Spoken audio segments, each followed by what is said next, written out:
This video is for educational and informational purposes only. Please do your own research before applying. ప్రభుత్వ కార్యాలయాల్లో చేసే permanent junior assistant technician stenographer ఇలా చాలా రకాల ఉద్యోగాల కోసం రిక్రూట్మెంట్ చేసేందుకు అఫీషియల్గా నోటిఫికేషన్ అయితే రిలీజ్ చేశారు. ఇందులో పోస్టులను బట్టి మీకు క్వాలిఫికేషన్ వేరీ అవుతూ ఉంటుంది, శాలరీ కూడా వేరీ అవుతూ ఉంటుంది. ఈ జూనియర్ అసిస్టెంట్కి కానీ టెక్నీషియన్ వేకెన్సీస్కి అయితే సెలెక్ట్ అయిన వారికి లెవెల్ 3 ప్రకారం శాలరీస్ ఉంటాయి. అదే స్టెనోగ్రాఫర్ వేకెన్సీస్కి అయితేనేమో లెవెల్ 4 ప్రకారం శాలరీస్ ఉంటాయి. మీకు పోస్టులను బట్టి ఇవన్నీ వేరీ అవుతూ ఉంటుంది. చిన్న పరీక్ష ఉంటుంది, ఎలాంటి ఇంటర్వ్యూ కానీ ఏమీ ఉండవు. సో మీకు ఎగ్జామ్ ద్వారానే ఫైనల్ సెలెక్షన్ అయితే ఉంటుంది. సో ఈ ఉద్యోగాలకి ఆంధ్రప్రదేశ్ వాళ్ళైనా తెలంగాణ వాళ్ళైనా male and female candidates apply చేసుకోవచ్చు. సో నేను ఇదే వీడియోలో నోటిఫికేషన్కి సంబంధించిన ఫుల్ డీటెయిల్స్తో పాటు అప్లికేషన్ ప్రాసెస్ కూడా చెప్తాను. వీడియోని మాత్రం ఎండ్ వరకు చూడండి. అలాగే చాలామంది వీడియోస్ చూస్తున్నారు, అప్లికేషన్ చేసుకొని వెళ్తున్నారు కానీ వీడియోస్ని లైక్ చేయడం లేదు. మీరు ఇచ్చే ఒక లైక్ మాకు ఎంతో ఎంకరేజ్ చేసినట్లు ఉంటుంది. ఇలాంటి మంచి మంచి జాబ్స్ గురించి అప్డేట్ చేస్తూ ఉంటాను. ఖచ్చితంగా ప్రతి ఒక్కరు వీడియోస్ని లైక్ చేసి స్కిప్ చేయకుండా ఎండ్ వరకు చూడండి.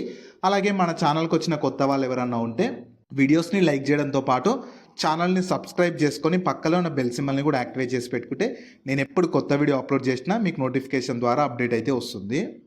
నెక్స్ట్ డీటెయిల్స్లోకి వెళ్ళే కంటే ముందు 2025 ఎండ్ అయ్యే టైంకి కరెక్ట్గా ఆర్ఆర్బీ నుంచి అఫీషియల్గా వేకెన్సీస్ కోసం నోటిఫికేషన్ అయితే రిలీజ్ చేశారు. సో ఇందులో 12th పాస్ అయిన ఆంధ్రప్రదేశ్ వాళ్ళైనా తెలంగాణ వాళ్ళైనా అందరూ ఎలిజిబుల్ ఉంటారు. సెలెక్ట్ అయిన వారికి స్టార్టింగ్లోనే 45,000 వరకు జీతం అయితే ఇస్తారు. దీనికి సంబంధించి కూడా నేను డీటెయిల్ వీడియో చేశాను. ఆ వీడియో మన ఛానల్లో ఉంటుంది. అదే వీడియో లింక్ని పైన ఇక్కడ కార్డ్స్లో కూడా ఇస్తాను. ఖచ్చితంగా ఈ డీటెయిల్ వీడియో కూడా చూసేసి ఇంట్రెస్ట్ అండ్ ఎలిజిబిలిటీ ఉన్న వాళ్ళు ఈ రైల్వే జాబ్స్కి కూడా వెంటనే అప్లికేషన్ అయితే చేసుకోండి. సో ఈ ఆపర్చునిటీ మీకు ఎన్ఐటి నుంచి వచ్చింది, మీకు నాన్ టీచింగ్ వేకెన్సీస్ కోసం పాండిచ్చేరి నుంచి. సో ఇందులో ఈ ఆపర్చునిటీ మీకు ఎన్ఐటి పాండిచ్చేరి నుంచి నాన్ టీచింగ్ వేకెన్సీస్ కోసం 2025 ఇయర్కి సంబంధించి రిక్రూట్మెంట్ చేస్తున్నారు. మీరు కావాలనుకుంటే ఇన్ఫర్మేషన్ మొత్తం వీళ్ళ అఫీషియల్ వెబ్సైట్ అయిన www.nitpy.ac.in లో వెళ్ళి చూసుకోవచ్చు. ఈ వెబ్సైట్ని మీరు గూగుల్లో సెర్చ్ చేసినా వస్తుంది. ఇదే వెబ్సైట్ని నేను కింద డిస్క్రిప్షన్లో కామెంట్ సెక్షన్లో కూడా పిన్ చేస్తాను, మీరు అక్కడ నుంచి అయినా చూసుకోవచ్చు. అలాగే కింద డిస్క్రిప్షన్లో కామెంట్ సెక్షన్లో మన Instagram, Telegram, WhatsApp channel links కూడా ఇస్తాను. మీరు వాటిని కూడా ఫాలో అవ్వండి. ఎందుకంటే నేను డైలీ వాటిలో ఇలాంటి గవర్నమెంట్ జాబ్స్తో పాటు ప్రైవేట్ ఇంకా వర్క్ ఫ్రమ్ హోమ్ జాబ్స్ గురించి అప్డేట్ చేస్తూ ఉంటాను. మీరు మిస్ అవ్వద్దు అనుకుంటే మాత్రం ఫాలో అయితే అయిపోండి. సో ఫస్ట్ నోటిఫికేషన్ ఓవర్వ్యూ చూద్దాము. రిక్రూట్మెంట్ చేస్తున్న ఆర్గనైజేషన్ వచ్చేసి NITPY అంటే national institute of technology Pondicherry నుంచి రకరకాల వేకెన్సీస్ కోసం రిక్రూట్మెంట్ చేస్తున్నారు. ఇందులో పే లెవెల్ 3 నుంచి పే లెవెల్ 5 వరకు శాలరీస్ అనేవి వేరీ అవుతూ ఉంటాయి. ఆన్లైన్ మోడ్లోనే అప్లై చేసుకోవాలి, ఎలా చేసుకోవాలి ఏంటి అనేది ఇదే వీడియోలో చెప్తాను. వీడియోని మాత్రం ఎండ్ వరకు స్కిప్ చేయకుండా చూడండి. సో మీకు శాలరీ డీటెయిల్స్ ఎలా ఉంటాయంటే మీకు పోస్టుల వారీగా శాలరీ డీటెయిల్స్ వేరీ అవుతూ ఉన్నవి. టెక్నీషియన్ వేకెన్సీస్కి జూనియర్ అసిస్టెంట్కి సెలెక్ట్ అయితే లెవెల్ 3 ప్రకారం బేసిక్ పేనే 30,000 పర్ మంత్ శాలరీ ఉంటుంది. తర్వాత మీకు స్టెనోగ్రాఫర్కి సీనియర్ టెక్నీషియన్ వేకెన్సీస్కి సెలెక్ట్ అయితే లెవెల్ 4 ప్రకారం బేసిక్ పేనే 35,000 ఉంటుంది. అలాగే మీకు ఫార్మసిస్ట్ వేకెన్సీస్కి అయితేనేమో లెవెల్ 5 ప్రకారం బేసిక్ పేనే సెలెక్ట్ అయిన వాళ్ళకి 43,000 ఉంటుంది. ఇలా మీకు పోస్ట్ని బట్టి శాలరీ వేరీ అవుతూ ఉంటుంది. ఇవన్నీ 7th CPC ప్రకారం శాలరీస్ ఉంటాయి. ఇవన్నీ బేసిక్ పేలు మాత్రమే. వీటికి అదనంగా మీకు ఇవి సెంట్రల్ గవర్నమెంట్ కిందకి వస్తాయి కాబట్టి వీటికి అదనంగా చాలా అలవెన్సెస్, బెనిఫిట్స్ అయితే ప్రొవైడ్ చేస్తారు. ఎలిజిబిలిటీ క్రైటీరియా క్వాలిఫికేషన్ మాత్రం జూనియర్ అసిస్టెంట్కి ఏమో ఏదో ఒక బ్యాచిలర్స్ డిగ్రీ చేసే చాలు, మీరు ఎవరైనా ఎలిజిబుల్ ఉంటారు. తర్వాత టెక్నీషియన్ వేకెన్సీస్కి అయితేనేమో సీనియర్ సెకండరీ అంటే 10+2 ఇంటర్ ఐటీఐ డిప్లొమా క్వాలిఫికేషన్తో పాటు 2 years రిలవెంట్ ఎక్స్పీరియన్స్ అడుగుతున్నారు. తర్వాత సీనియర్ టెక్నీషియన్ వేకెన్సీస్కి అయితేనేమో సేమ్ 10+2తో పాటు 5 years వర్క్ ఎక్స్పీరియన్స్ అడుగుతున్నారు. తర్వాత స్టెనోగ్రాఫర్ వేకెన్సీస్కి అయితేనేమో బ్యాచిలర్స్ డిగ్రీతో పాటు కంప్యూటర్లో బేసిక్ నాలెడ్జ్ ఉంటే సరిపోతుంది. అలాగే ఫార్మసిస్ట్ వేకెన్సీస్కి అయితేనేమో bachelor's degree in pharmacist B pharmacy కానీ లేదా డిప్లొమా ఇన్ ఫార్మసీ అంటే డి ఫార్మసీ కానీ. అలాగే మీకు ఖచ్చితంగా ఈ ఫార్మసిస్ట్ దాంట్లో రిజిస్టర్ అయి ఉండాలి. స్టేట్ ఫార్మసీ కౌన్సిల్ కానీ సెంట్రల్ ఫార్మసీ కౌన్సిల్ కానీ రిజిస్టర్ అయి ఉండాలి. ఇక్కడ మెయిన్గా ఎక్స్పీరియన్స్ లేని పోస్టులు ఏంటివంటే జూనియర్ అసిస్టెంట్ ఒకటి, స్టెనోగ్రాఫర్ ఒకటి, ఇంకా మిగతా వాటికి ఎక్స్పీరియన్స్ అడుగుతున్నారు. సో ఎక్స్పీరియన్స్ ఉన్న వాటికి ఎక్స్పీరియన్స్ ఉన్న వాళ్ళు అప్లై చేసుకోవచ్చు. లేని వాటికి అయితే ఖచ్చితంగా లేని వాళ్ళు మంచిగా స్టెనోగ్రాఫర్కి బ్యాచిలర్స్ డిగ్రీ, అసిస్టెంట్కి బ్యాచిలర్స్ డిగ్రీ ఉన్న వాళ్ళు ఎలిజిబుల్ ఉంటారు కాబట్టి అప్లై చేసుకోవచ్చు. ఒకవేళ ఈ వీడియో చూసిన వాళ్ళకి క్వాలిఫికేషన్స్ లేకపోయినా సరే ఖచ్చితంగా మీ ఫ్రెండ్స్ అండ్ ఫ్యామిలీ మెంబర్స్లో ఎవరికన్నా ఈ క్వాలిఫికేషన్ ఉంటే వాళ్ళకి ఖచ్చితంగా వీడియోని షేర్ చేయండి, చాలా యూజ్ అయితే అవుతుంది. సెలక్షన్ ప్రాసెస్ ఎలా ఉంటుందంటే మీకు ఫస్ట్ అప్లికేషన్స్ని మొత్తం స్క్రీనింగ్ చేస్తారు. అంటే క్వాలిఫికేషన్ అలాగే ఎక్స్పీరియన్స్ కానీ నాలెడ్జ్ ఇవన్నీ ఉన్నాయా లేదని చెప్పి స్క్రీనింగ్ చేస్తారు.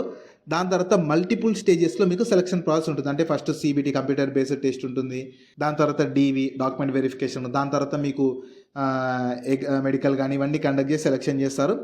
తర్వాత మీకు DV కానీ ఇవన్నీ ఉంటుంది. ఫైనల్ సెలెక్షన్ మాత్రం కమిటీ మాత్రమే నిర్ణయిస్తుందంట. NITకి సంబంధించిన కమిటీ ఉంటుందిగా, వాళ్ళు మాత్రమే మీకు వచ్చిన CBTలో మార్క్స్, DV కానీ ఇవన్నీ ఇంకా స్కిల్ టెస్ట్, ఏమైనా స్టెనోగ్రఫీకి సంబంధించి స్కిల్ టెస్ట్ కానీ అవన్నీ బేస్ చేసుకొని ఫైనల్ సెలెక్షన్ అయితే చేస్తారు. సో ఇంపార్టెంట్ డేట్స్ వచ్చేసి మీకు 12th డిసెంబర్ నుంచి అప్లికేషన్ స్టార్ట్ అయిపోయింది. అప్లై చేసుకోవడానికి లాస్ట్ డేట్ మాత్రం 9th జనవరి 2026 వరకు ఉంటుంది. సో మీకు ఇంకా టైం అయితే ఉంది కాబట్టి ఇంట్రెస్ట్ అండ్ ఎలిజిబిలిటీ ఉంటే అవకాశాన్ని వదులుకోకండి. అండ్ మీకు కట్ ఆఫ్ డేట్ ఉంటుంది కదా, ఏజ్ లిమిట్కి కానీ క్వాలిఫికేషన్కి కానీ, దానికి కట్ ఆఫ్ డేట్ కూడా 9th జనవరి 2026 వరకు మీకు ఏజ్ లిమిట్ కానీ క్వాలిఫికేషన్ కూడా ఆ టైం కల్లా కంప్లీట్ అయిపోతే ఎలిజిబుల్ అయితే ఉంటారు. సో మీకు అప్లికేషన్ ఫీ కూడా ఛార్జ్ చేస్తున్నారు. SC ST PWBD ఫీమేల్ క్యాండిడేట్స్కి అయితే ఎలాంటి అప్లికేషన్ ఫీ లేదు, కానీ మిగతా వాళ్ళకి జనరల్ అన్రిజర్వ్డ్ వాళ్ళకి, OBC నాన్ క్రిమినల్ EWS వాళ్ళకి అయితేనేమో 500 రూపీస్ ఉంటుంది. సో ఇది కూడా అఫీషియల్గా NIT పాండిచ్చేరి వాళ్ళు ఛార్జ్ చేస్తున్నారు కాబట్టి మీరు బయట ఎక్కడ చేయాల్సిన అవసరం లేదు. వీళ్ళు అఫీషియల్ వెబ్సైట్లోనే అప్లికేషన్ చేసుకునేటప్పుడే చేసేస్తే సరిపోతుంది. అప్లికేషన్ ప్రాసెస్ ఫస్ట్ రఫ్గా ఎలా ఉంటుందో చెప్తాను, దాని తర్వాత చూపిస్తాను. ఇక్కడ ఇచ్చిన వీళ్ళ అఫీషియల్ వెబ్సైట్కే వెళ్ళాలి. nitpynt.samarth.edu.inలోకి వెళ్ళాలి. ఈ వెబ్సైట్ని మీరు గూగుల్లో డైరెక్ట్ సెర్చ్ చేసుకుని వస్తుంది. కింద డిస్క్రిప్షన్లో కామెంట్ సెక్షన్లో కూడా ఇస్తాను, మీరు అక్కడ నుంచైనా వెళ్ళొచ్చు. అందులో ఏంటంటే ఆన్లైన్లో మీ ఆల్రెడీ అకౌంట్ ఉంటే డైరెక్ట్ లాగిన్ అయిపోవచ్చు. అకౌంట్ లేకపోతే రిజిస్టర్ చేసుకోవాలి. వాళ్ళు అడిగిన డాక్యుమెంట్స్ అన్ని మన లైక్ ఫోటో, సిగ్నేచర్ అడిగితే అవి కూడా ఇచ్చేసాక కేటగిరీని బట్టి ఫీ ఉంటుంది, అది కూడా చేసేస్తే మీ అప్లికేషన్ కంప్లీట్ అయిపోతుంది. మీ అప్లికేషన్ చేశాక మీకు ఒక ఫామ్ వస్తుంది, దాన్ని డౌన్లోడ్ చేసి పెట్టుకొని మీకు ఫర్దర్గా DV అప్పుడు కానీ ఫర్దర్ సెలెక్షన్ అప్పుడు యూజ్ అయితే అవుతుంది. జాబ్ లింక్ని వీడియో కింద డిస్క్రిప్షన్లో అలాగే కామెంట్ సెక్షన్లో పిన్ చేసా. ఫస్ట్ లింక్ ఓపెన్ చేస్తే ఇలా వెబ్సైట్ ఓపెన్ అవుతుంది. అందులో జాబ్ ఫుల్ డీటెయిల్స్ ఉంటాయి. చూసాక కిందకి స్క్రోల్ చేస్తే నోటిఫికేషన్ PDF ఉంటుంది. దాన్ని డౌన్లోడ్ చేసుకొని డీటెయిల్స్ అన్ని చెక్ చేశాక కిందనే అప్లై లింక్ ఉంటుంది, దానిపైన క్లిక్ చేస్తే ఇలా స్క్రీన్ మీద కనిపిస్తున్నట్టు వీళ్ళ అఫీషియల్ వెబ్సైట్ అయితే ఓపెన్ అవుతుంది. ఇందులో ఏంటంటే కిందకి స్క్రోల్ చేయాలి. కిందకి స్క్రోల్ చేస్తే సైన్ ఇన్ అడుగుతుంది. మీకు ఆల్రెడీ అకౌంట్ ఉంటే డైరెక్ట్ యూజర్ నేమ్ పాస్వర్డ్ దగ్గర సైన్ ఇన్ అయిపోవచ్చు. అకౌంట్ లేని వాళ్ళు కిందకి స్క్రోల్ చేస్తే ఇక్కడ సైన్ అప్ అని ఉంటుంది. అకౌంట్ లేని వాళ్ళు సైన్ అప్ కావాలన్నమాట. అకౌంట్ ఉన్న వాళ్ళు డైరెక్ట్ లాగిన్ అయిపోవచ్చు. ఇక్కడ సైన్ అప్ పైన క్లిక్ చేశారనుకోండి, నెక్స్ట్ ఇంటర్ఫేస్ ఇలా వస్తుంది. ఇందులో మీ ఈమెయిల్ ఇవ్వాలి, ఈమెయిల్ కన్ఫర్మ్, మొబైల్ నెంబర్ అన్ని ప్రాపర్గా ఇచ్చేసి సైన్ అప్ అయిపోయాక డైరెక్ట్ అకౌంట్ క్రియేట్ అయిపోతుంది. మీరు డైరెక్ట్ లాగిన్ అయిపోయి డీటెయిల్స్ అన్ని ఇచ్చేసి కేటగిరీని బట్టి ఉన్న వాళ్ళు ఫీ చేసేసి మీ అప్లికేషన్ కంప్లీట్ అయిపోతుంది.